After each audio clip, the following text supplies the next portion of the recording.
Hello guys, welcome back to my class 12 journey.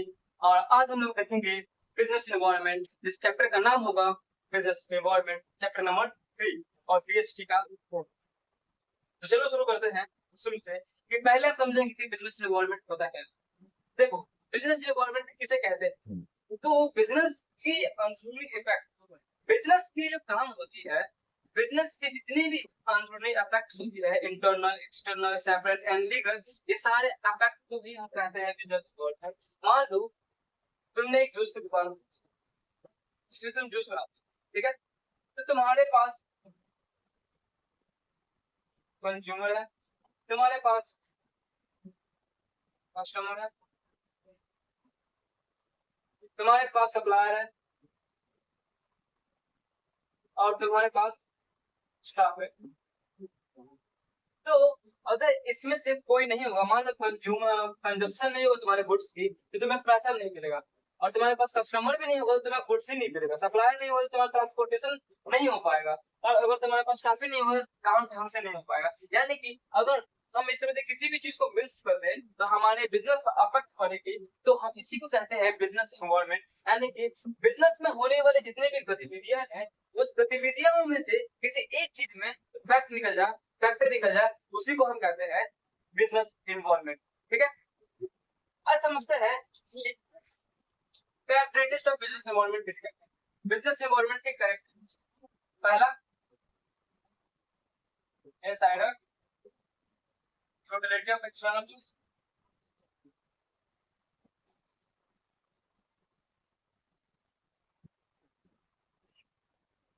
यानी इसका मतलब होता है टोटलिटी ऑफ एक्सटर्नल फोर्स। हमारे जितने भी अगल बगल के फोर्स होते हैं, हमारे बिजनेस में जितनी भी फोर्स लगती है, social, legal, economical, technological, consumer, consumption और भी अदर सारे फैक्टर हुए, वो जो तुम्हारे बिजनेस से अफेक्ट करती है, उसी को हम बोलते हैं टोटलिटी ऑफ एक्सटर्नल फोर्स। जैसे कि इस कोई भी अगर नहीं हो पाएगा, अगर कोई भी काम ढंग से नहीं होगा, तो ये बिजनेस को इफेक्ट करेगी, बिजनेस की इनकम और बिजनेस ग्रोथ पे इफेक्ट करेगी। तो यही हमारा कहला सकता है कि ऑफ एक्सटर्नल फोर्स। बस इसमें बाहरी की चीजें हो, बाहरी चीजों यानी कि जो गवर्नमेंट की चीजों की होती है, उसे भी इसमें इंक्लूड किया जाता है। फिर आता है दूसरा, या जो स्पेसिफिक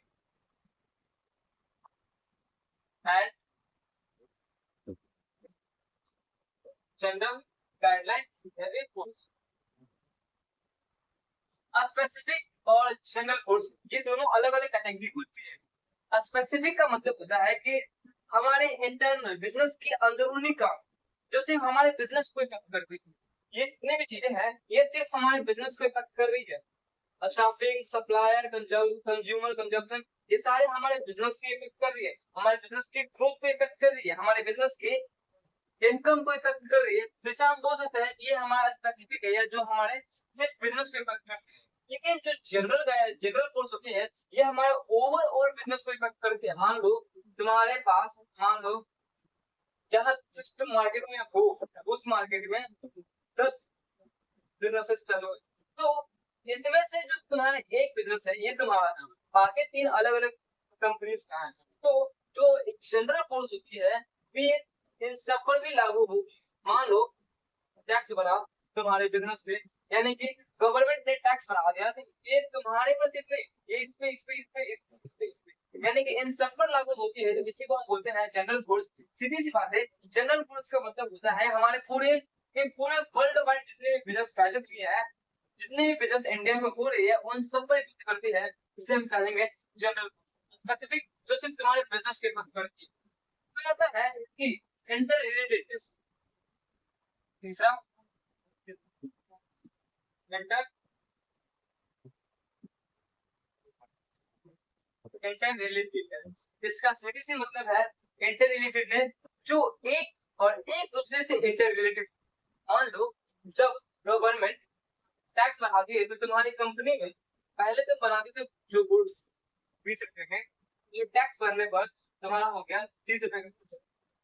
तो अब ये सोचो कि जब तुम्हारा पहले गुड्स 20 रुपए में बनता था, तुम्हारा कंज्यूमर सेटिस्फाई था। और अब तुम ये नहीं चाहते हो कि तुम्हारे कंज्यूमर भाग जाए, फिर कुछ भी कर जाए।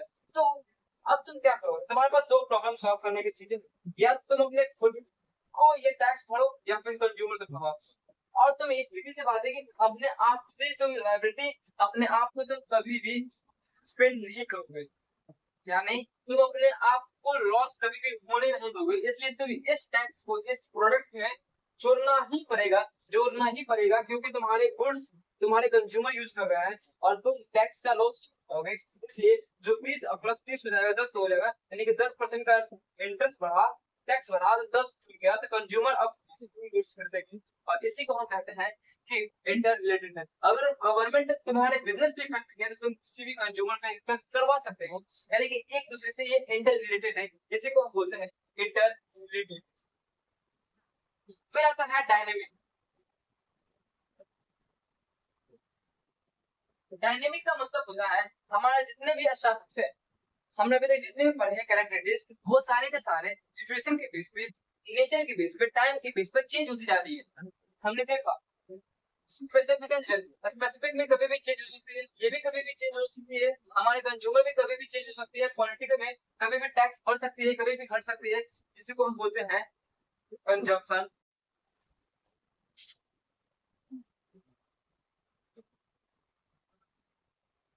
तो तुमने समझ लिया डायनामिक किसे कहते हैं। अब समझते हैं कि अनसर्टेनिटी क्या होता है। तो देख, अनसर्टेनिटी का मतलब होता है कि हमें भविष्य में ये नहीं पता होता है कि हमारे आने वाले जितने भी फ्यूचर्स होंगे उसमें क्या चेंजेस होने वाली है। यानी कि सीधी सी बात है, जब हम ये कहने वाले हों कि हम फ्यूचर में क्या करने वाले हैं, तो हमने गोल तो बना लिया, लेकिन हमारे पास सर्टेनिटी नहीं है कि क्या वो मेरा गोल अचीव हो पाएगा या फिर मेरा गोल अचीव नहीं हो पाएगा। उसी को हम बोलते हैं अनसर्टेनिटी, कि हमें भविष्य के बारे में कुछ नहीं पता होता है। फिर आता है क्या, तो कॉम्प्लेक्सिटी। कॉम्प्लेक्सिटी का मतलब होता है, तुम ऐसे समझो, अगर तुम्हारा कंज्यूमर, तुम्हारा कस्टमर, तुम्हारा सप्लायर, तुम्हारा स्टाफ, ये सारे के सारे तुम्हारे कंपनी को छोड़कर भाग गए, तो तुम ऐसे में क्या करोगे। तो ऐसे में तुम्हारे बिजनेस बहुत ही ज्यादा कॉम्प्लेक्स हो जाएगी, तुम्हारे बिजनेस में बहुत सारी चीजें ऐसे होंगी जो तुम छूट जाएगी, तुमसे नहीं हो पाएगी। तो इसी का हम बोल सकते हैं कॉम्प्लेक्सिटी, यानी कि अगर हमारे बिजनेस में अकेला अगर हम करने वाले होंगे तो हमारे बिजनेस बहुत ही ज्यादा कॉम्प्लेक्स हो जाएगा, क्योंकि सारे काम हम अकेले कर रहे हैं, और इसी में हमारा आ जाएगा ये कॉम्प्लेक्सिटी। और लास्ट आता जाता है क्या, रिलेटिविटी। यानी कि सीधी सी बात है, रिलेटिविटी में हमारे जितने भी consumer, consumption, political, general, specific, ये सारे भी गाइडलाइंस होंगे, जितने भी रूल्स एंड रेगुलेशन होंगे, वो सारे इसमें अप्लाई होंगे। तो हमने देखा करंट लेटेस्ट क्या होता है बिजनेस एनवायरनमेंट का। अब देखते हैं कि बिजनेस एनवायरनमेंट हमारे लिए एक इम्पोर्टेंट चीज, बिजनेस एनवायरनमेंट हमारे लिए क्यों इम्पोर्टेंट है। तो देखो, बिजनेस एनवायरनमेंट हमारे लिए इसलिए इम्पोर्टेंट है क्योंकि जब हम बिजनेस एनवायरनमेंट को स्टडी करते हैं, जब हम बिजनेस एनवायरनमेंट के बारे में पढ़ते हैं, तो हमें ये समझ में आता है पहला कि हम पहले फर्स्ट मूवर एडवांटेज उठा सकते हैं।